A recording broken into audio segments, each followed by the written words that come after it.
bersedia hadir di Solo. Ini merupakan ruang diskusi, bukan ruang kelas, artinya bukan ruang evaluasi, tapi ruang diskusi di mana kita bebas untuk saling berbagi. Itu yang pertama. Yang kedua, saya juga berterima kasih karena Ibu Bapak sudah bersedia meluangkan waktunya di sini. Juga terima kasih kepada Bu Pengawas yang sudah memberikan waktunya kepada saya selaku calon guru penggerak di angkatan 5 ini untuk memberikan berbagai informasi yang harus kami berikan kepada Ibu Bapak. Awal-awal saya mohon maaf karena mungkin apa yang akan saya sampaikan tidak seperti yang diharapkan oleh Ibu Bapak, karena mungkin yang saat ini sedang dibutuhkan Ibu Bapak bukan ini gitu. Tapi dikarenakan tugas yang harus saya berikan dan materinya pun sudah sudah ditentukan dari sana, jadi saya mohon maaf jika materi yang saya berikan ini tidak sesuai yang sedang Bapak Ibu butuhkan. Tapi walaupun demikian, sebenarnya materi yang akan saya sampaikan ini juga sangat dibutuhkan oleh Ibu Bapak. Cuma ini merupakan modal awal, modal dasar untuk merubah mindset kita, pola pikir kita, bagaimana cara mendidik anak didik kita di kurikulum merdeka ini. Itu yang pertamanya. Karena ternyata ketika saya sudah duduk di sini di kurikulum merdeka ini, kalau yang saya rasakan sangat banyak sekali perubahan yang harus kita lakukan dalam mengajar anak didik kita. Jadi banyak sekali tantangan. Salah satunya mungkin di sini Ibu Bapak sudah melihat saya harus menerapkan salah satu materi yaitu tentang budaya positif. Jadi mungkin saya butuhnya bukan ini, tapi walaupun demikian saya berharap materi hari ini tidak hanya cukup berada di sini, tapi berharap bisa diterapkan oleh Ibu Bapak di kelas dalam mendukung program kurikulum merdeka ini. Karena ini merupakan salah satu caranya dalam melaksanakan kurikulum merdeka. Sekali lagi saya berdiri di sini bukan sebagai narasumber, bukan, tapi saya berdiri di sini sebagai fasilitas Ibu Bapak bisa sharing antara Ibu dengan saya. Jadi mohon maaf sekali, saya di sini bukan akan menggurui, tapi kita akan berbagi ilmu di mana kita akan mendapatkan sebuah kesepakatan yang bisa kita terapkan di kelas kita masing-masing. Itu harapan yang ingin saya capai dari Ibu Bapak dan juga dari saya pribadi. Itu yang pertama. Selanjutnya, apa sih itu materi budaya positif yang harus saya informasikan kepada rekan-rekan semua GPA di Kecamatan Sumedang Utara ini? Mari kita awali dengan pertanyaan pemantik ini ya Ibu Bapak. Di kurikulum merdeka, pasti Ibu Bapak di buku itu pasti akan melihat pertanyaan pemantik. Pernah? Ya, yang masa tidak membaca dulu ya? Nah, mungkin Ibu Bapak bertanya apa sih pertanyaan pemantik itu? Pertanyaan pemantik ini adalah pertanyaan di mana kita harus bisa menggali ide, gagasan dari anak didik kita tentang apa yang ingin kita sampaikan. Nah, saya sekarang membuat sebuah pertanyaan pemantik yang mudah-mudahan bisa merubah pola pikir Ibu Bapak dalam berpikir dan dalam mendidik anak kita. Ini pertanyaan yang ingin saya letakkan kepada Ibu Bapak. Mohon diperhatikan, dihayati gitu ya. Pertanyaan yang pertama adalah hukuman dapat mendisiplinkan anak. Nah, saya sendiri sering melakukan hukuman terhadap anak didik kita dengan tujuan untuk mendisiplinkan anak. Saya sering. Apakah Ibu Bapak juga sering melakukan hal itu? Oke. Saya ingin bertanya, silakan siapa yang ingin mengomentari, benarkah hukuman itu dapat mendisiplinkan anak? Boleh antara Ibu Bapak ada yang ingin mengomentari tentang pertanyaan ini. Hukuman dapat mendisiplinkan anak, betul atau tidak? Bahwa dengan kita ingin mendisiplinkan anak yaitu dengan cara menghukum anak tersebut. Benar atau tidak? Setuju atau tidak? Semoga silakan yang mau memberikan ide atau pengalaman, berbagi pengalamannya. Kita tidak melihat benar atau salah Ibu Bapak, karena ini adalah pendapat bebas Ibu Bapak pendapat seperti apa. Maka silakan siapa yang mau mengomentari untuk pertanyaan yang ke satu ini. Nah, boleh? Gimana nih?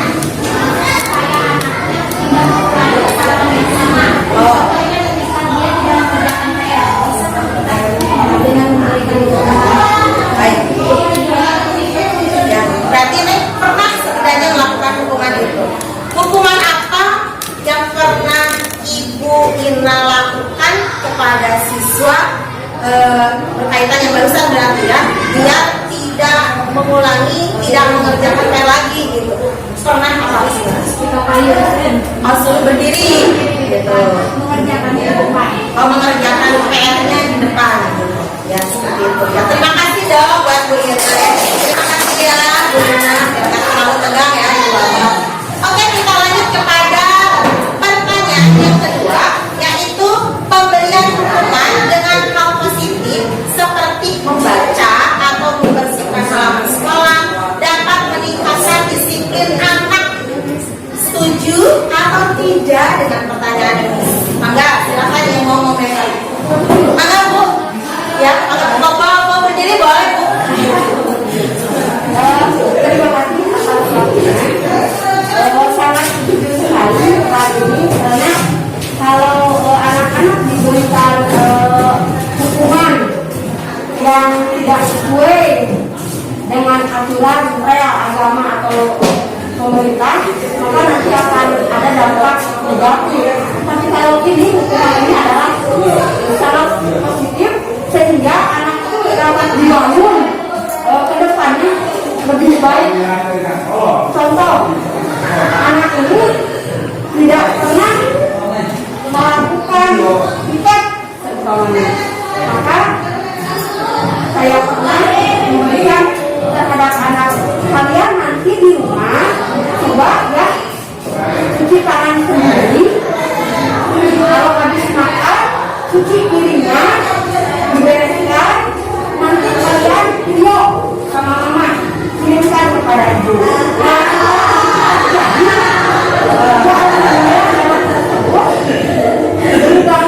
Jadi terbiasa melaksanakan tugas di sekolah. Begitupun belajar menjadi motivasi. Ya, terima kasih Bu. Sangat terima kasih ya. Tepuk tangan untuk Bu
sendiri satu saja. Bayangkan ibu bapak itu punya sesuatu yang sangat istimewa dan sangat berharga, dan silahkan simpan di tangan yang akan ibu bapak pakai. Enggak sok barang berharga apa atau enggak barang juga mau apa, tapi ibu bapak simpan di kepalan tangan bapak ibu bapak. Mangga ditepulkan pada yang kanan dan kiri. Sudah ibu bapak? Pusatkan pemikiran ibu bapak di tangan yang ibu bapak kekalkan, karena ibu bapak posisinya adalah sebagai A atau pemegang kepala ini. Saya adalah posisinya sebagai B. Ya, sekuat tenaga saya itu akan melakukan berbagai macam cara agar bisa membujuk bapak ibu untuk membuka kepala ini. Saya ini adalah orang yang akan membujuk bapak ibu dengan cara apapun. Memberikan hukuman, ya, maksa, yang mereka ibu bapak ya, memarahi, memaksa. Sini, berikan kepala yang ada di tangan ibu bapak pada saya. Saya itu posisinya seperti itu. Atau saya ini akan memberikan reward atau hadiah kepada bapak ibu. Jika bapak ibu mau memberikan barang berharga yang ada di kepala tangan bapak ibu, maka saya akan memberikan reward atau hadiah kepada bapak ibu.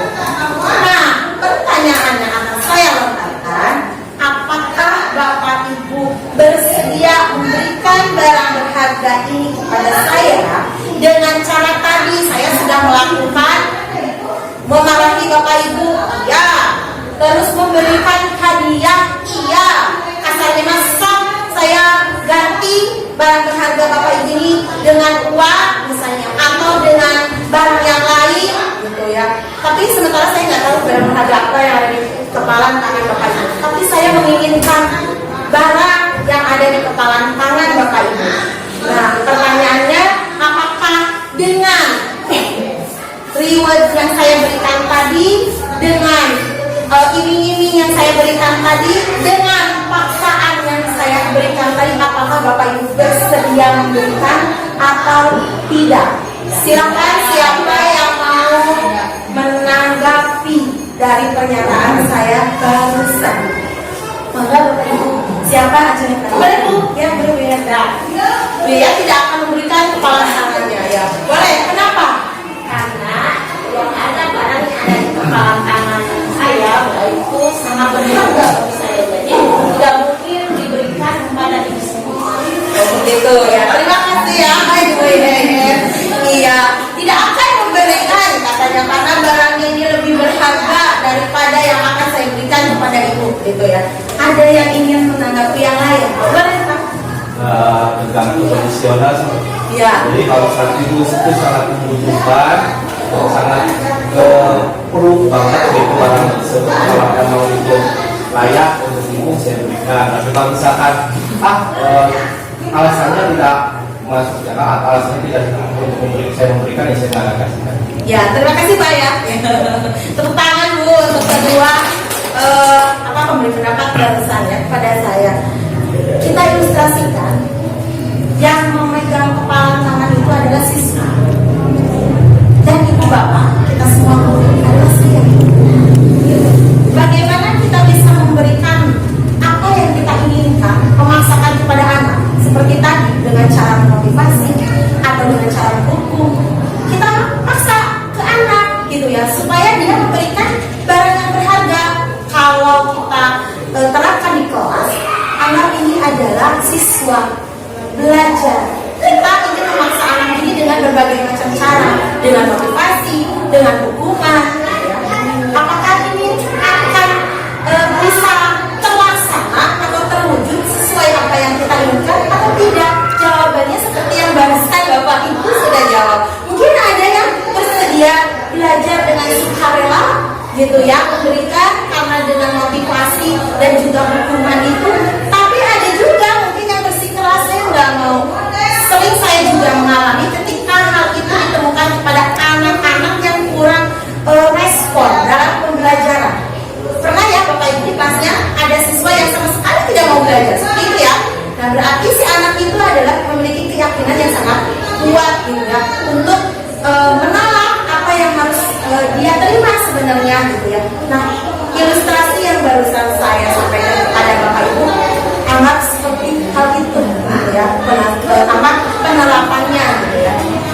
memiliki motivasi ini. Yang pertama adalah motivasi untuk menghindari hukuman. Jadi si anak akan mematuhi aturan-aturan yang ada di sekolah itu karena mendapatkan motivasi dari luar, karena hanya ingin menghindari hukuman. Bukan hanya anak, kita juga kadang melaksanakan tugas itu karena takut sama ibu kepala sekolah gitu ya. Betul ya ibu bapak? Atau mungkin kita itu, wah kalau saya tidak begini saya takut dikucilkan oleh rekan saya di sekolah. Nah gitu.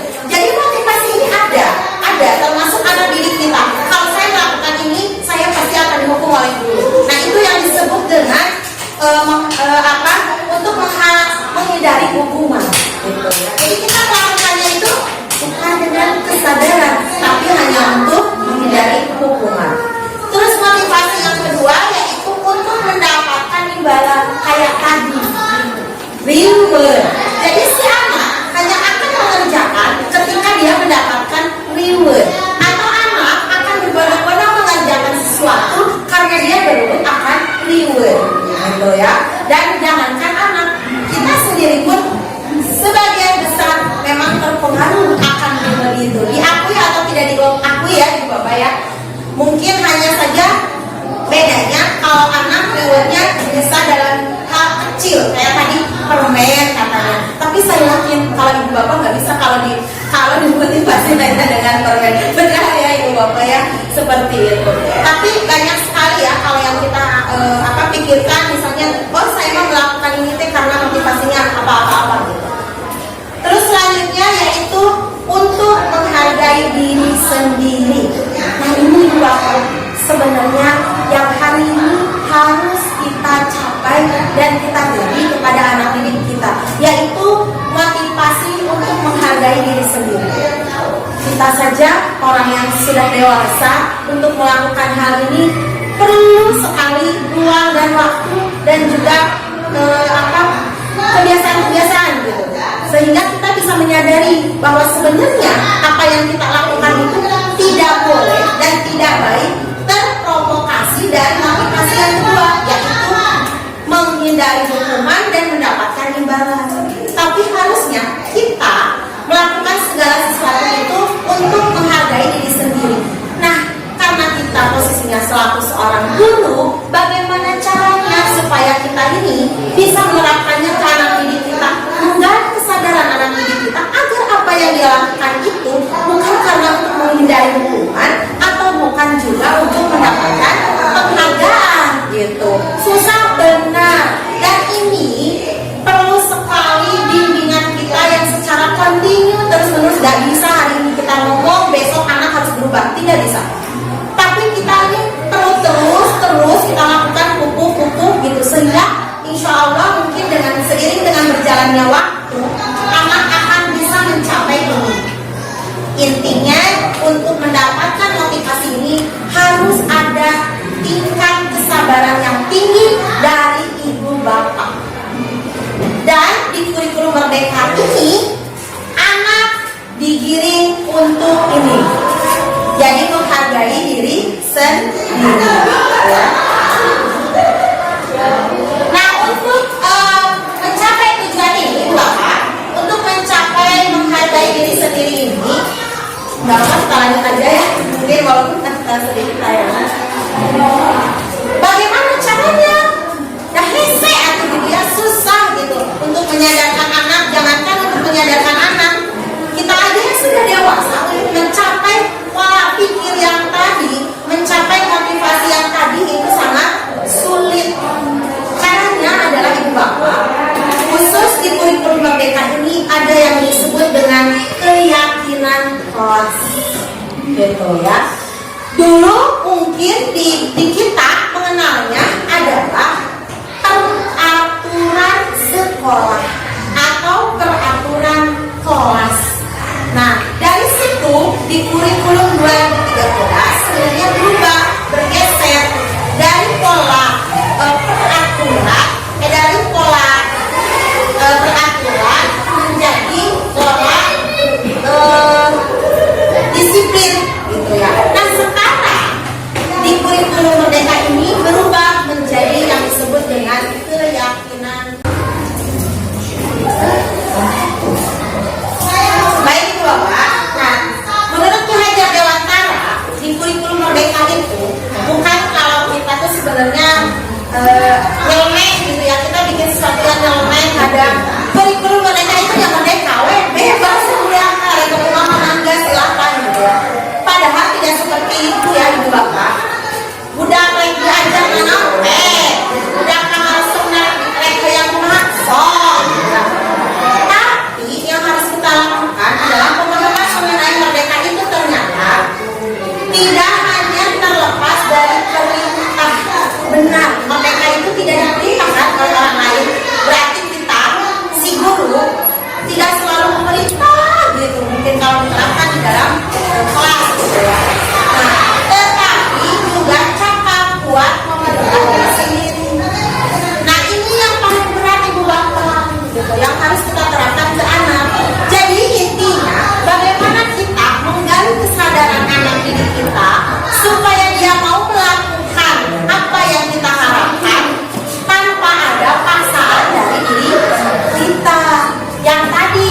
Jadi tidak ada motivasi dari luar, baik motivasi dukungan maupun motivasi penghargaan gitu. Tapi yang ada adalah motivasi ingin menghargai diri sendiri. Itu Ibu Bapak. Baik, kita lanjutkan ya.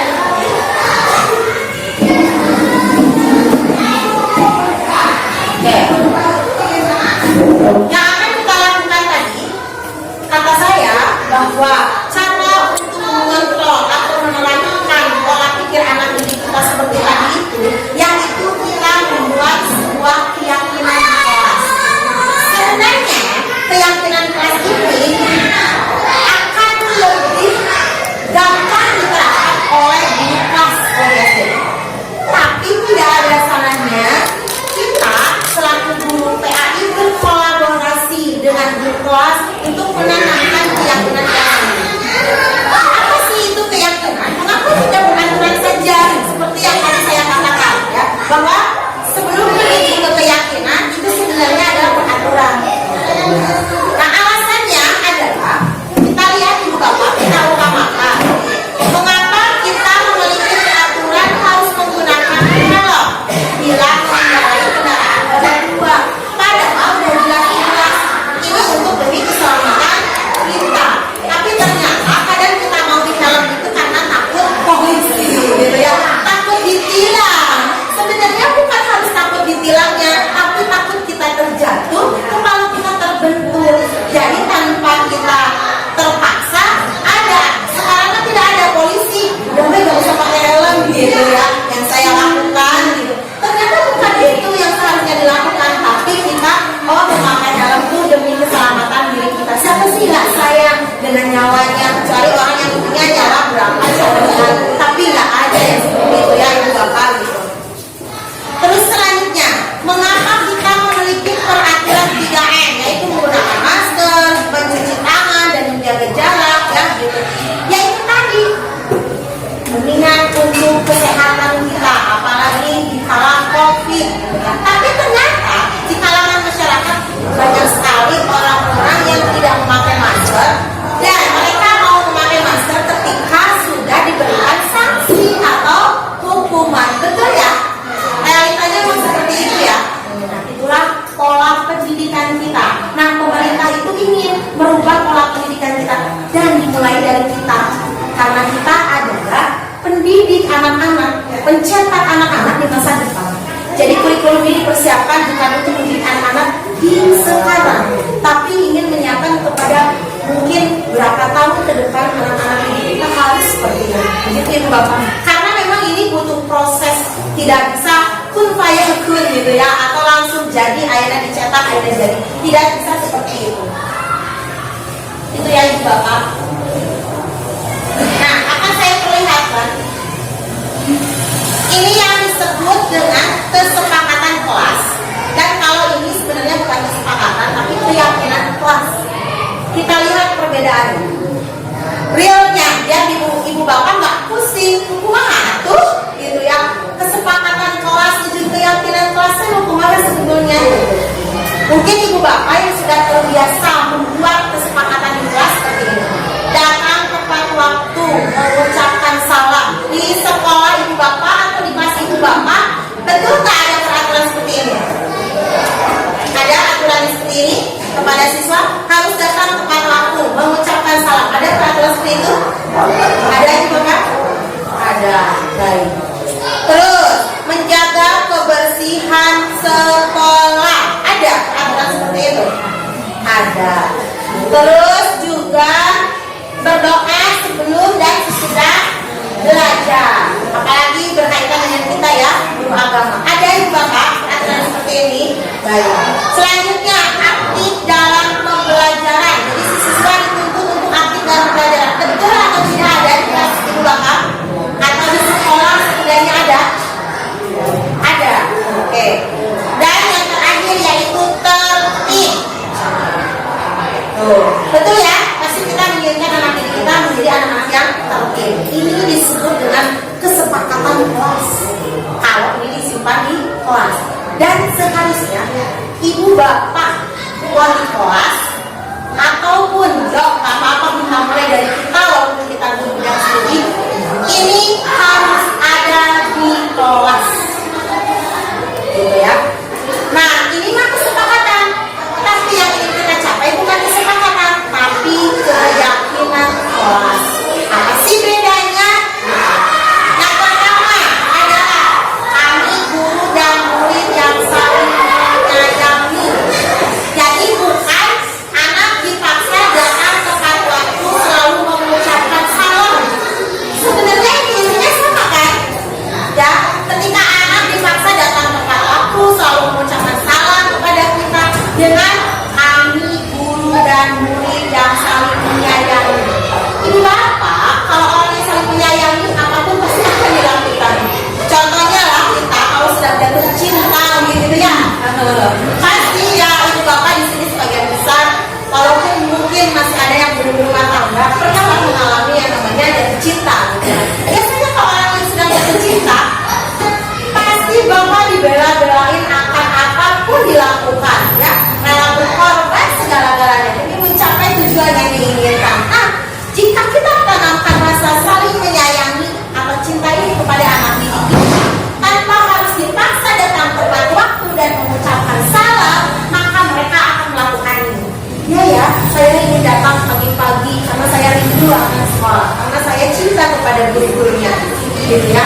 Terus ketika bertemu dengan kita, kalau anak menyayangi kita, mereka tidak akan pernah ada si ibu itu ada nyebut-nyebut, saya nyebut, sembunyi, enggak seperti itu. Tapi justru mereka langsung berbaur, menyerbu kita. Ketika kita datang, mereka sudah ada, mereka langsung salam semua tanpa kita suruh. Nah, ketika anak seperti itu sebenarnya ibu bapak sudah memiliki karakter yang sangat baik di depan anak didik kita. Jadi intinya kita tanpa memaksa anak, tapi mereka sedang melakukan itu dengan pola kami guru dan murid yang saling menyayangi, gitu ya. Selanjutnya, kami murid yang semangat belajar. Yang namanya semangat, ada yang namanya alasan berarti kalangan apapun pasti akan dihindarkan oleh mereka. Termasuk tadi kata Bu Ina, Bu, anaknya tidak mengerjakan PR, itu harus kita cari kenapa anak tersebut tidak mengerjakan PR. Nah, seperti itu ya. Oke, selanjutnya, kami murid yang peduli dengan teman-teman. Nah, kalau anak sudah memiliki atau di dalam dirinya tertanam rasa peduli terhadap teman-temannya, saya yakin ibu bapak dalam kelas tidak akan ada lagi yang namanya berantem anak-anak itu. Terus nggak apa masalahnya cuma sepele gitu ya. Mereka berantem hanya gara-gara misalnya berebut mainan atau berebut alat tulis mereka gitu ya. Ketika anak-anak sudah memiliki rasa peduli dengan temannya, maka tidak perlu kesadaran mereka akan berbagi dengan temannya. Nah, dan ini kesepakatan kelas inilah yang harus kita terapkan, dan saya harap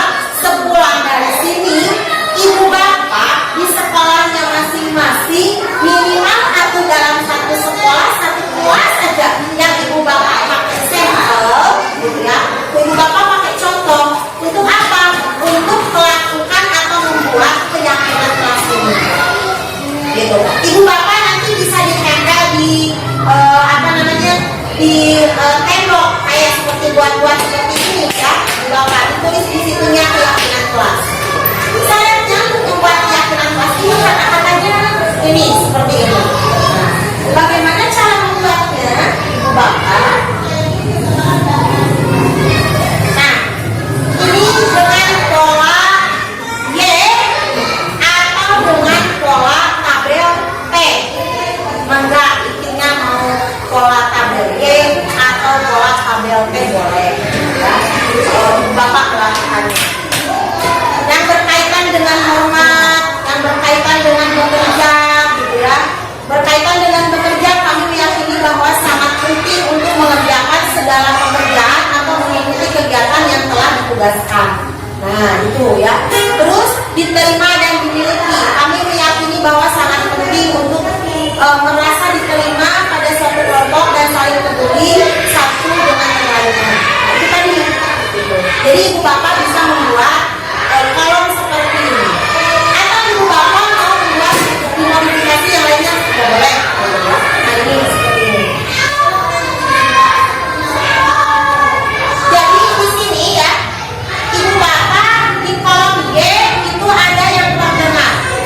Maka yang terdengar kira-kira apa aja, yang terlihat apa saja, berperilaku seperti apa, gitu ya. Terus yang di kolom P tampak seperti dan tidak tampak seperti. Kalau yang tampak seperti apa, yang tidak tampak seperti apa. Nanti akan saya jelaskan lebih lanjut lagi Bapak dan Ibu Bapak lebih paham ya. Nah, ini Bapak ya. Oke. Kalau yang terdengar satu orang berbicara gitu, saya bantu kita bisa menyelesaikan apa? Selesaikan. Saya besarkan dulu ya. Kita bisa selesaikan ini bersama-sama. Nah, tolong ya, permisi, boleh saya pinjam. Nah, dengan menerapkan itu terhadap anak didik kita, itu termasuk terhadap keyakinan di dalam terdengar.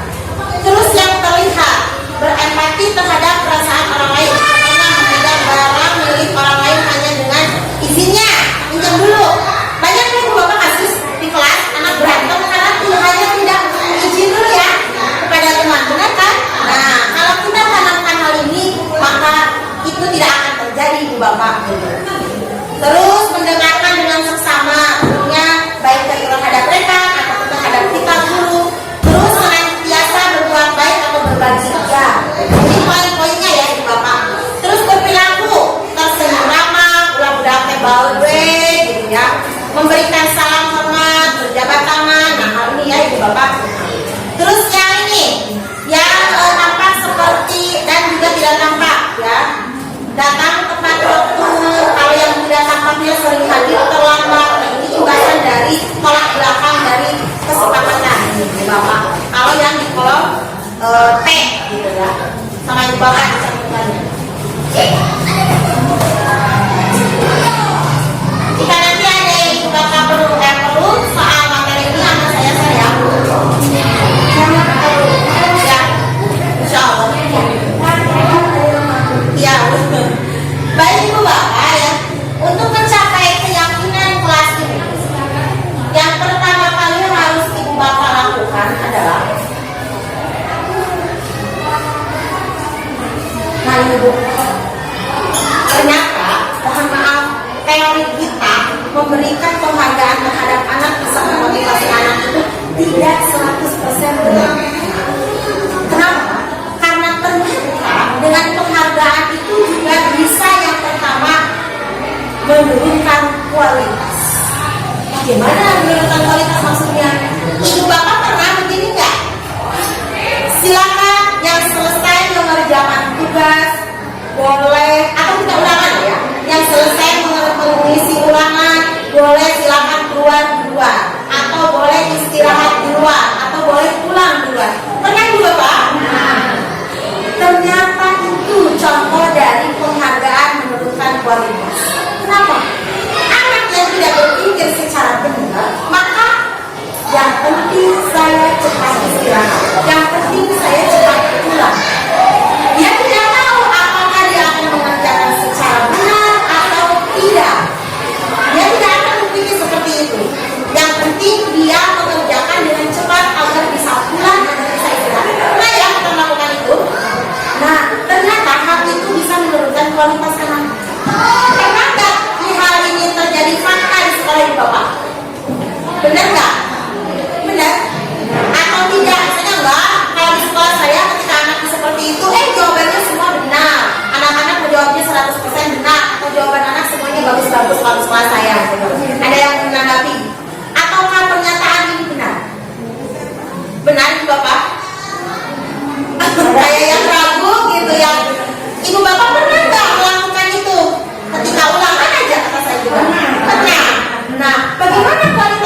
Ada yang baik, ada yang kurang. Ya, nah itu yang harus kita jaganya yang tidaknya, Bapak. Karena dengan melakukan ini ternyata pola pikir anak yang tidak berkembang dengan baik, dia akan berpikir bagaimana caranya saya bisa pulang atau saya bisa berubah tanpa memikirkan jawaban yang benar. Jadi sama-sama kita merubah perilaku dan tindakan kita agar tidak menjadikan ini. Ya. Terus selanjutnya, penghargaan mematikan kreativitas. Contoh, penghargaan mematikan kreativitas itu seperti ini, Bapak. Di kelas ada anak yang pintar, lalu sama kita dikasih penghargaan. Kita bilang seperti ini, tuh lihat si Udin, misalnya, dia sangat pintar, apa nih? Kita kasih penghargaan. Anak yang pola pikirnya negatif, dia akan mencium, motivasinya akan tidak ada. Tadi dibilang itu akan meningkatkan motivasi anak sebagian, tapi ternyata di belakang itu ada anak yang akan menjadi minder, gitu. Apalagi misalkan contoh ya, kita langsung ke anak yang tas pulang jika si Bambang, misalnya gitu, si Bambang mah di kelas wae gitu ya, terus jalan-jalan keliling-keliling di sana, apa itu udah belajarnya begini-begini, ibu bapak bilang seperti itu kan udah menjas kepada anak ya. Jadi anak-anaknya udahlah gitu ya, saya tidak akan melakukan apa-apa lagi karena toh saya sudah dijas atau sudah dicap seperti ini oleh guru gitu ya. Jadi kita harus pandai. Berarti kalau gitu saya nggak boleh dong Bu ngasih motivasi misalnya atau penghargaan, boleh, tapi kemudian kita lihat tempat, situasi dan juga kondisinya agar apa penghargaan yang kita lakukan itu justru tidak menjadikan hal ini. Gitu, Bapak. Terus penghargaan mengurangi motivasi intrinsik ya. Jadi berkurang motivasi anak-anak. Jadi buat anak yang motivasinya dalam belajar berkurang, ketika temannya diberi motivasi, dia bukannya berpikir ke Bapak. Ada nggak di sini yang punya anak didiknya isi going di kelasnya, padahal sudah kita mau kasih hadiah, sudah kita mau kasih udah dipuji-puji misalnya, tapi anaknya tetap saja isi going di kelasnya. Ada nggak yang mengalami di bawah cum yang pernah memiliki kasus itu? Biasanya anak di bawah ya, kelas 1, tapi kelas yang besar pun biasanya ada ya, kelas 6 misalnya dia udah dikasih pujian, udah dikasih reward sama kita, tetap aja seperti itu. Apakah pernah ibu bapak di kelas ibu bapak mengalami seperti itu? Ada yang pernah mengalami itu nggak? Anaknya isi going nggak mau. Setelah kita berikan motivasi juga, anaknya nggak mau, nggak mau belajar sama sekali. Biasanya tuh hal yang saya lihat tuh pas bawah kelas 1. Biasanya tuh seperti itu ya. Oke, selanjutnya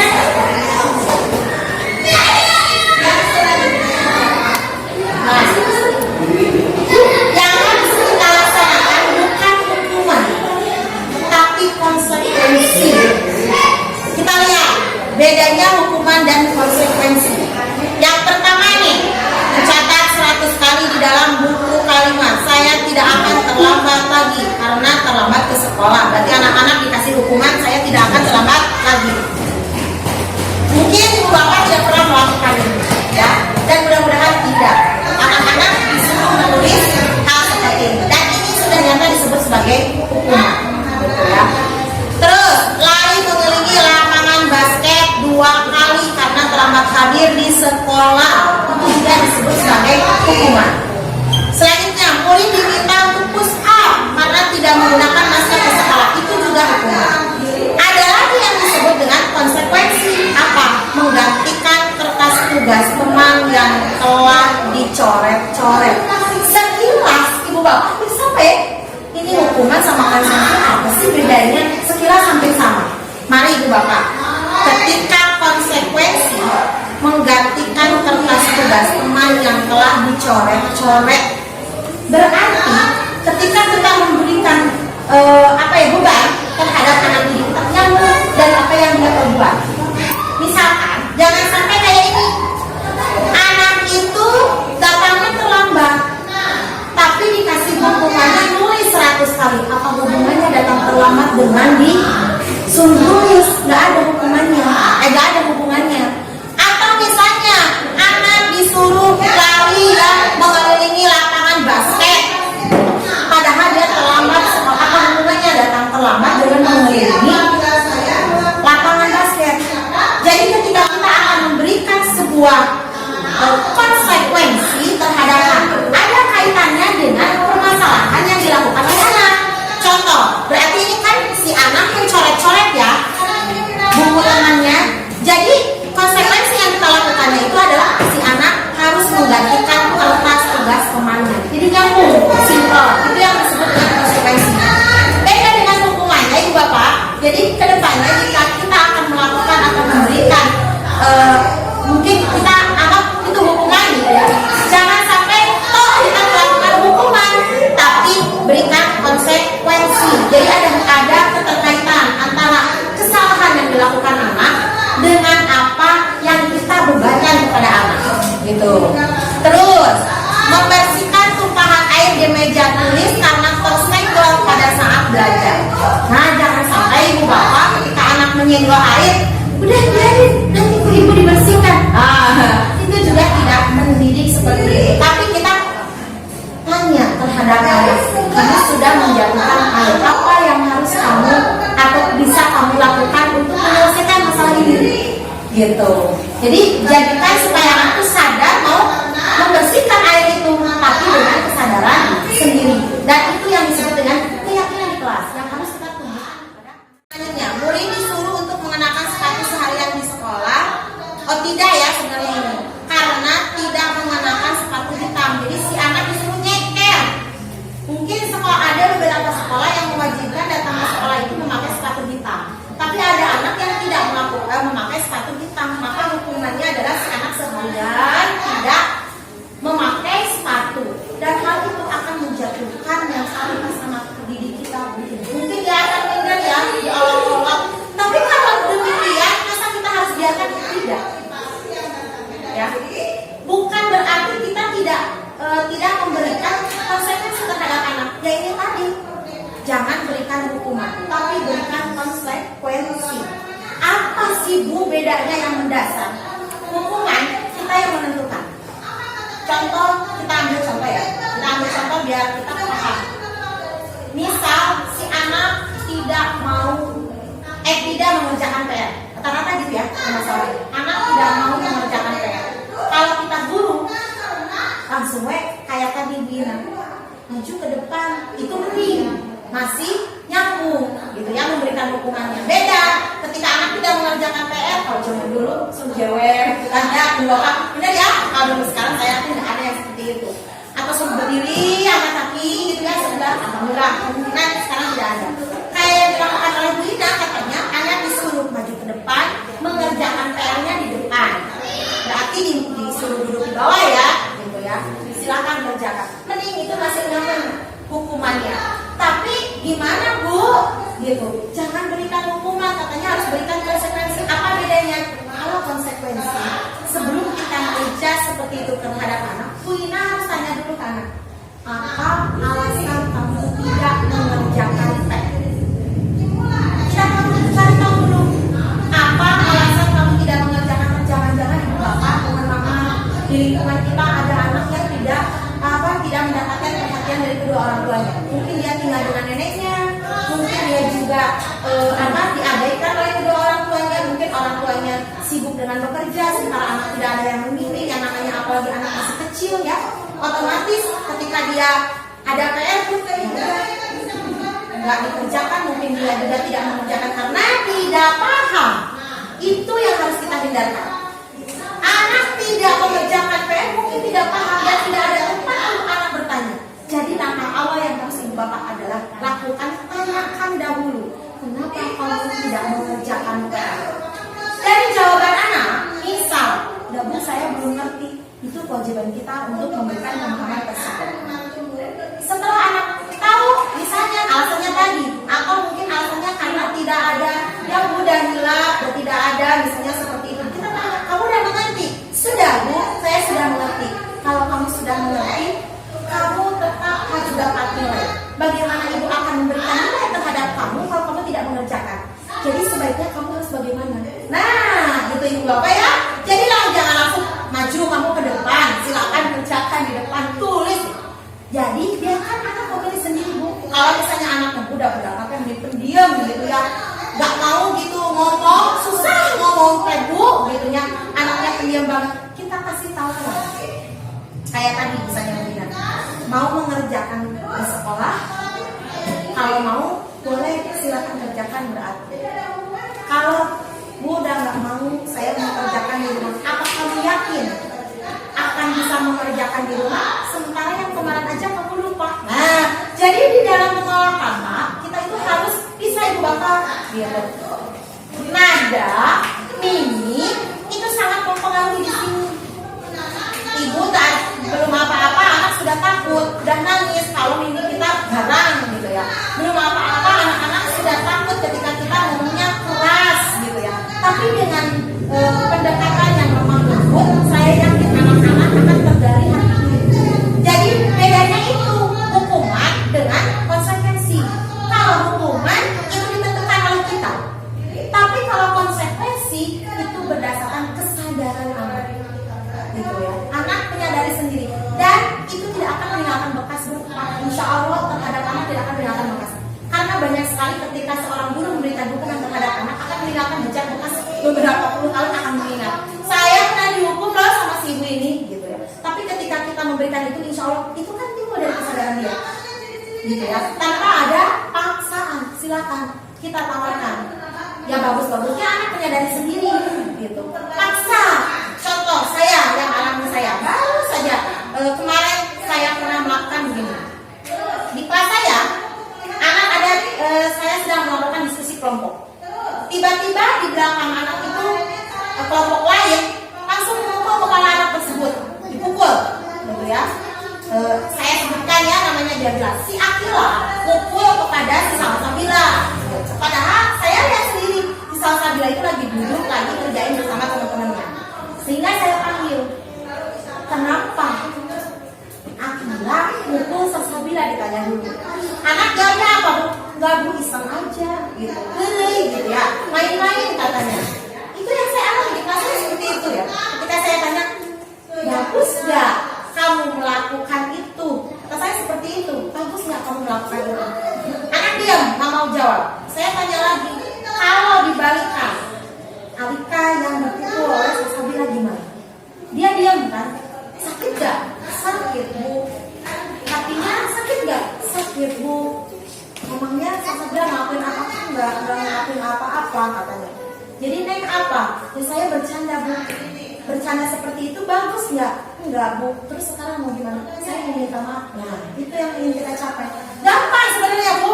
Alika minta maaf gitu ya. Kamu minta maaf ke Salsabila ayo. Begitu kan gampang. Urusan selesai begitu aja ya ibu bapak. So minta maaf gitu. Tapi bukan itu yang harus kita capai. Biarkan anak berpikir sendiri sadar untuk meminta maaf kepada temannya. Nanti kita tanya temannya, kamu mau nggak maafin temannya? Iya bu mau. Nah, saling memaafkan, selesai permasalahan tanpa ada paksaan dari kita. Nah ini maksud tujuan dari ini. Ibu bapak bisa membedakan ya antara hukuman dengan konsekuensi setelah saya mencontohkan gitu ya. Bisa ibu bapak ya. Oh ini mau hukuman seperti ini, kalau konsekuensi seperti ini.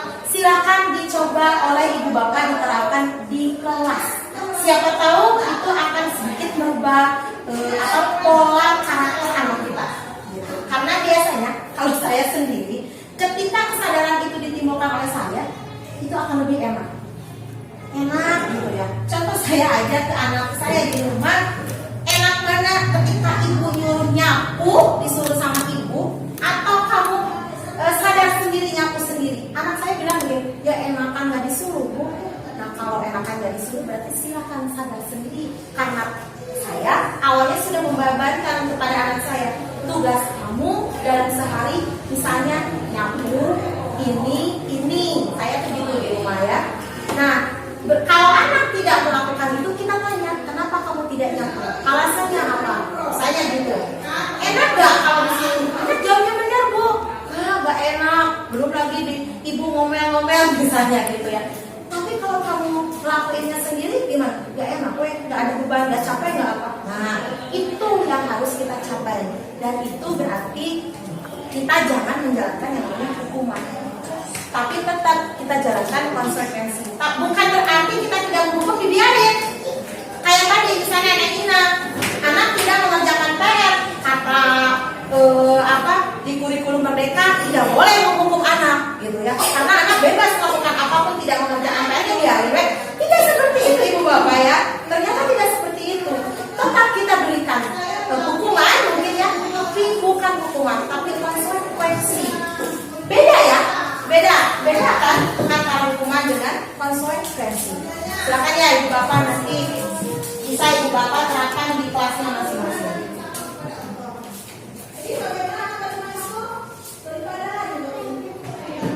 Kenapa kita harus menyadarkan anak ibu bapak ya?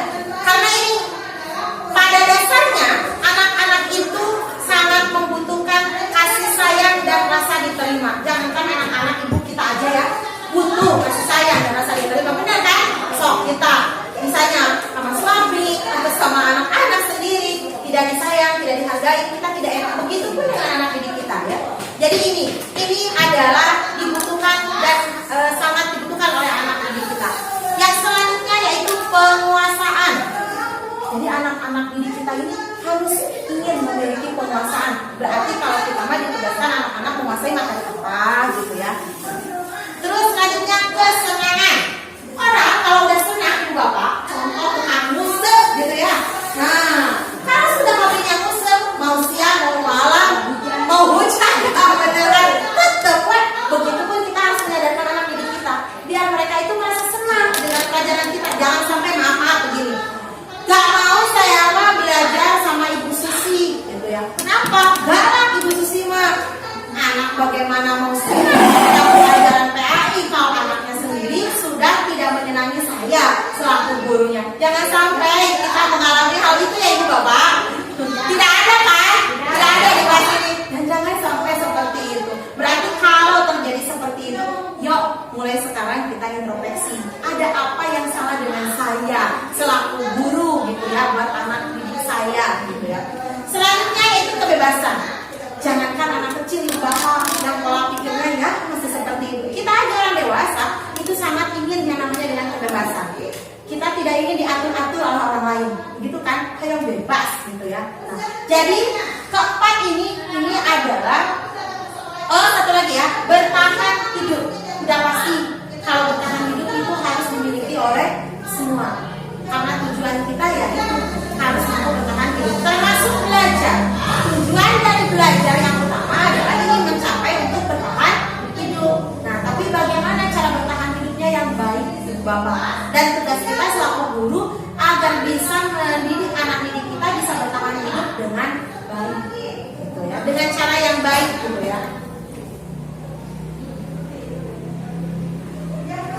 Nah, untuk mencapai tadi kesadaran dari diri sendiri, maka ibu bapak harus memiliki ini, yaitu yang pertama sebagai yang paling utama, ibu bapak harus menjadi manajer. Coba kita review apa yang kita lakukan. Yaitu yang pertama penghukum. Saya sudah merasa bahwa saya itu pernah menjadi penghukum. Ibu bapak di kelas ini, mohon maaf aja, Ibu Sarah yang sebentar lagi mau pensiun, apakah pernah merasa sebagai posisi kontrol sebagai penghukum? Pernah Bu? Iya. Ternyata apalagi saya ya Bu, Ibu pun yang sedang mau pensiun pernah mengalami yang namanya posisi sebagai penghukum. Yang kedua yaitu pembuat orang merasa bersalah. Yang bagaimana membuat orang merasa bersalah? Begini, ayolah nak, kerjakan tugasnya. Kalau kamu tidak mengerjakan, nanti ibu dimarahin loh sama mamahnya. Pernah kita mengatakan begitu terhadap anak? Itu secara tidak langsung kita berada di posisi membuat orang merasa bersalah. Selanjutnya yaitu teman. Bagaimana untuk teman? Ya sudahlah, untuk kali ini kamu tidak usah mengerjakan tugasnya. Ibu maafkan, tapi besok-besok jangan ya, harus dikerjakan. Nah, itu adalah posisi sebagai teman. Dan itu tidak baik kita lakukan. Selanjutnya yaitu sebagai posisi pemantau. Nah, kita harus mendekati ke dalam posisi pemantau ini. Cuman kalau pemantau kita tidak melakukan, hanya melihat saja, oh anak ini tidak mengerjakan PR karena misalnya mamahnya begini, orang tuanya begini, sehingga dia tidak mau mengerjakan PR gitu. Begitu saja, cukup sampai di situ. Nah, yang harus kita capai adalah ibu bapak posisi kontrol sebagai manajer. Manajer di sini, manajer di sekolah, berarti saya kepala sekolah dong? Bukan. Di kelas kita adalah manajernya, dan ketika pelajaran kita berarti PAI kita adalah manajernya. Bagaimana ibu yang namanya manajernya ini? Gitu. Seperti tadi memantau, anak ini tidak mau mengerjakan PR karena orang tuanya sakit atau karena tidak ada perhatian dari orang tuanya. Berikan tindakan. Tindakannya seperti apa? Yang tadi, jangan berikan hukuman, tapi berikan konsekuensi. Gitu. Jadi anak sadar sendiri, Bu. Gitu. Jadi mau gimana? Walaupun Nengina misalnya ingin mencapai, misalnya saya ingin mencapai anak mau mengerjain PR-nya di depan kelas. Bisa, tapi jangan kita yang melanggarkan. Kita berikan pilihan terhadap anaknya. Kalau kamu tidak mengerjakan, kan kamu harus dapat nilai. Bagaimana ibu mau menilai kamu jika kamu tidak selesai? Sudah, nanti saya kerjakan. Kalau kamu kerjakan di sini, nanti teman-temannya nggak tahu. Kalau kamu lagi mengerjain tugas dari ibu, nanti malah teman-temannya bilang kamu lagi main. Mau nggak kalau mengerjakannya jangan di meja? Terus saya ngerjainnya di mana? Boleh, kamu pilih mau di mana? Misalnya seperti itu, Bapak ya. Nah, begitu cara memancing anak-anaknya, ya. Nah, ibu bapak harus memposisikan sebagai manajer. Caranya itu tadi, berikan konsekuensi, bukan hukuman, gitu ya.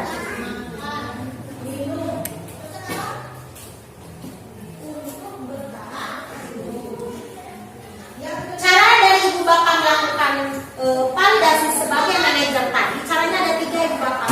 Ini ya, segitiga restitusi disebutnya. Bagaimana segitiga restitusi ini kita dilakukan?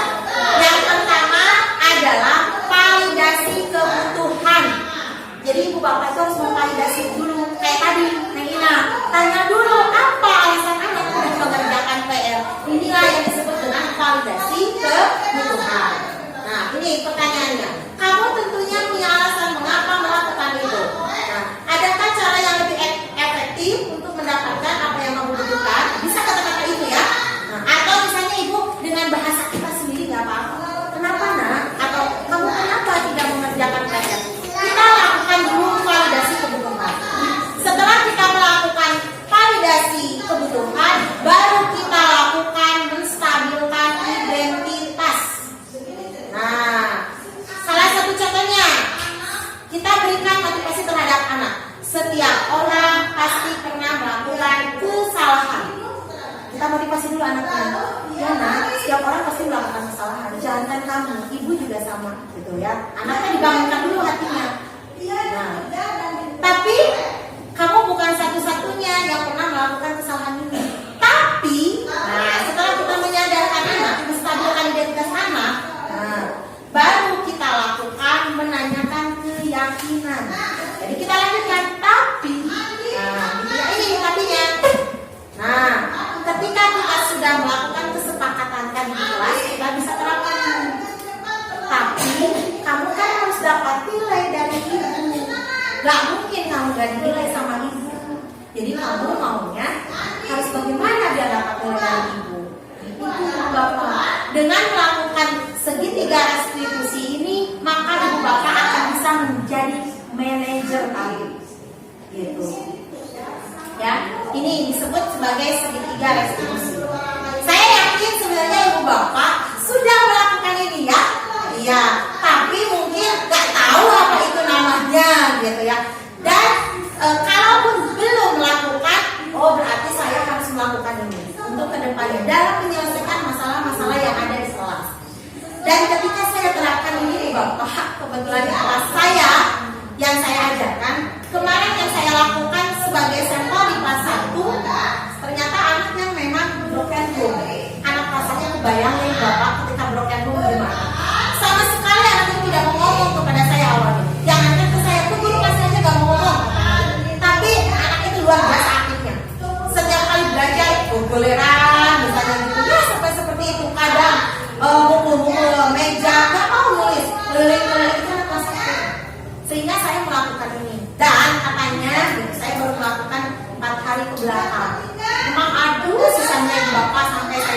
harus mengelus-elus dia gitu sampai dia mau curhat. Ternyata astagfirullahaladzim gitu saya juga ya. Kalau saya langsung menjudge anak itu benar-benar berarti saya sudah menghukum anak tersebut dengan tanpa ada pembelaan sama sekali gitu ya. Apa? Ternyata masalah yang dihadapi anak tersebut sulit sekali. Karena yang namanya broken home bisa Bapak Ibu bayangkan ya seperti apa. Terus yang selanjutnya saya juga melakukan di kelas 6. Di kelas 6 anak tersebut sudah berpacaran gitu ya. Sudah berpacaran Bapak, dan wali kelasnya sudah angkat tangan gitu. Gimana ini Bu Susi cenah, anak saya ini sudah berpacaran seperti ini gitu ya. Saya melakukan ini dan akhirnya alhamdulillah Bapak ketika saya tanya kembali tanpa saya paksa harus putus, anaknya udah putus tanpa saya paksa, tapi saya ngobrol baik-baik dan melakukan segitiga restitusi ini. Bolehlah nanti kalau misalnya ibu bapak mau berbagi misalnya gimana kalimat yang harus diungkapkan seperti apa, saya juga sama belajar. Makanya tadi kata saya di sini kita berdiskusi apa permasalahan yang di sekolah yang ibu bapak miliki, pasti saya juga miliki. Apa yang permasalahan yang ibu bapak hadapi, pasti saya juga hadapi. Jadi inilah fungsinya KKG kalau menurut saya ya. Dengan adanya KKG ini, silakan bapak ibu kita berbagi di sini permasalahan yang ibu bapak hadapi. Bukan hanya masalah mengajar, tapi juga masalah yang dihadapi oleh anak didik kita. Dalam tanda kutip, bukan berarti kita ingin menjelekkan atau membuka aib sekolah kita, bukan ibu bapak. Aduh, menabi saya misalnya bilang bahwa di sekolah saya ada begini, berarti saya sudah menjelekkan sekolah saya. Tidak, ibu bapak gitu ya. Ya kita cari sama-sama permasalahannya, dan mungkin permasalahan yang dihadapi oleh ibu bapak dihadapi juga oleh saya atau oleh guru yang lain. Dan disinilah tempatnya kalau menurut saya. Oleh karena itu jangan pernah ibu bapak menyepelekan KKG ini. Silakan gunakanlah KKG ini sebagai tempat untuk sarana seperti itu, salah satunya. Ya, ibu bapak. Nah, baik ibu bapak, itu ya yang ingin saya sampaikan mengenai permasalahan ini. Tapi sebelum saya akhiri, mungkin ada yang ingin kita sharingkan di sini atau ingin ibu bapak pertanyakan. Bukan berarti saya bersiap untuk menjawab apa yang ibu tanyakan ya, apa ibu permasalahkan, tapi kita sharing sama-sama di sini. Sebelum saya tutup, mungkin ada yang ibu kasih atau masih bingung misalkan dengan apa yang saya sampaikan ya, silakan saya buka sesi untuk sharing ini. Tapi saya juga punya tujuan dan keinginan setelah sepulangnya ibu bapak dari KKG ini, minimal silakan ibu bapak buat keyakinan di kelas, kolaborasi kerjasama dengan guru di sekolah, wali kelasnya ya utamanya. Silakan sebelum saya tutup, ada yang ingin bertanya? Yang ingin bertanya boleh.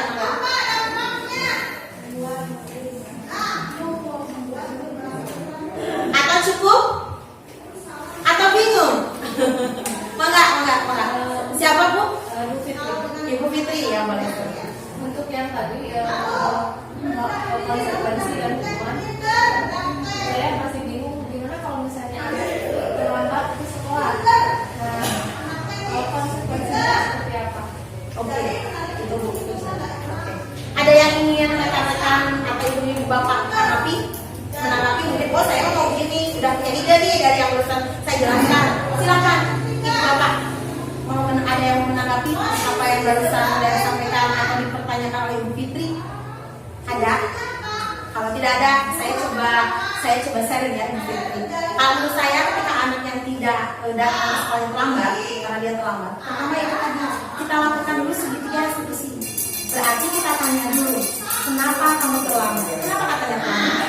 Sudah kemudian melakukan itu atau belum? Bangunnya telat. Kenapa tidurnya kemalaman? Kenapa anak itu tidurnya kemalaman? Main gadget. Kenapa anak itu bisa main gadget tanpa disekolahkan orang tuanya? Itu. Ya, Bu Fitri harus sampai ke sana. Gitu ya. Kenapa gitu? Kamu bisa main gadget sampai malam-malam? Apakah orang tua kamu tidak tahu kamu main gadget malam-malam? Kalau misalnya ternyata anak tersebut tidak tahu orang tuanya, kita bisa melakukan pendekatan dengan orang tuanya. Tolonglah, sebenarnya makanya saya bilang tadi yang sebaiknya sebagai apalagi guru agama biasanya ke anak diserahkan sama kita ya ibu bapak. Di sekolah saya juga kalau ada permasalahan diserahkan sama kita. Bagaimana tuh cara konsekuensinya? Misalnya caranya tadi setelah kita menanyakan alasannya sampai tadi berarti ibu belum sepenuhnya melakukan validasi sampai tanyakan berarti nanti yang harus kita lakukan adalah bertanya dengan orang tua yang ngobrol baik-baik dengan orang tua. Terus apa konsekuensinya yang saya tanya kepada anak? Besok kalau kamu kesiangan lagi kamu mau apa? Biarkan anak yang milih bu, jangan kita kalau besok kesiangan berarti besok kamu akan ibu larikan di lapang. Atau besok kamu harus kayak tadi mungkin 100 kali. Atau besok kamu harus begini-begini. Jangan kita yang buat bu. Kalau misalnya anak, ya aku mah terserah ibu. Aku mau digimanakan terserah ibu. Nah kalau anak sudah bilang seperti itu, baru kita yang menentukan. Misalkan kalau keinginan ibu besok kamu datangnya tidak kesiangan. Dan untuk menebus kesalahan kamu yang kesiangan, misalkan pelajaran kita nih PAI, misalnya kita lagi hafalan surat misalnya teman-temannya udah ngapain tadi misalnya teman kamu mah udah nulis berarti kalau kamu mau bertanggung jawab karena kamu sudah terlambat kalian kamu nulis dan kalau orang lain nanti istirahat kamu belum selesai berarti kamu mau tidak jika istirahat kamu terganggu begitu bu kamu sih anaknya ya nggak apa-apa bu nah gitu kalau anaknya sudah menjawab tapi kalau anaknya sudah bu saya misalnya mau tidak akan kesiangan lagi besok-besok misalnya gitu ya tapi sekarang saya akan menulis misalnya apa yang sudah ditulis teman-teman itu bagus tapi kalau anak tidak kadang jangankan anak SD ya gitu untuk menyadarkan anak kan sulit kita berikan seperti itu nah dia kan paham nanti oh iya saya kalau kesiangan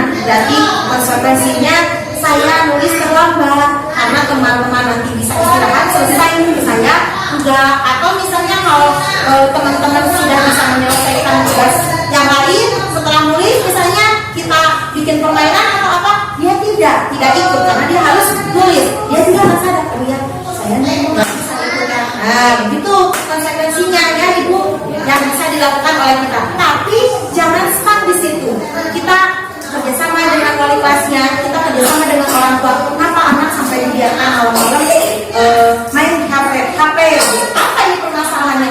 Tugas kita sebagai guru harus sampai sejauh itu bu. Betul. Ya, karena untuk mendidik anak-anak kita tidak akan pernah kita bisa lepas dengan kerjasama dengan orang tua. Tidak bisa. Karena anak bisa sukses, kita selaku guru orang tua kedua. Dan orang tua pertama bagi mereka adalah orang tuanya di rumah. Jadi kita dengan orang tua tetap harus kerjasama. Jangan sampai kita mendidik anak A, orang tua mendidik B. Jadi ibu harus yang namanya kita ada kerjasama dengan orang tua. Mudah-mudahan tidak terpaksa ya, Bu Fitri. Iya. Itu menurut saya konsekuensi yang harus kita lakukan seperti itu, gitu ya. Mungkin ada yang lain yang mau bertanya. Bu, ya, Bu Nenek, Bu. Oh, enggak. Ada yang lain? Oke. Kalau tidak ada, berarti alhamdulillah semoga ibu bapak mengerti apa yang saya sampaikan. Terutama yang saya harapkan, sepulang dari sini, silakan ibu bapak praktekkan segitiga restitusi ini dalam menghadapi permasalahan yang dihadapi oleh anak didik kita. Selain itu, saya berharap supaya ibu bapak juga bisa membuat keyakinan kelas, walaupun itu dibuat oleh anak didik kita, misalnya oleh wali kelas, harusnya tidak apa-apa kita yang melawan. Mungkin ibu bapak ketika melakukan itu bisa kolaborasi dengan guru kelasnya untuk menyetabilkan keyakinan kelas tersebut. Wali kelasnya ngomong, saya mau bikin sampel. Saya juga melakukan sampelnya di kelas yang berantakan, ibu bapak. Saya akan memantau selama seminggu ini apakah anak bisa melakukan itu atau tidak. Kumaha itu caranya bikin keyakinan kelas teh. Saya sebenarnya punya sebuah video kelas yang sudah saya lakukan ya. Ibu bapak nanti bisa melihatnya ya. Gimana sih kita bikin peraturan kayak tadi, saya ulas sedikit. Kita bikin aturan kayak tadi, tapi berupa konsekuensinya tidak dilontarkan oleh kita. Kayak tadi misalnya kita tanya ke anak, kedisiplinan anak-anak, kalau hubungan dengan kedisiplinan apa yang akan kita lakukan?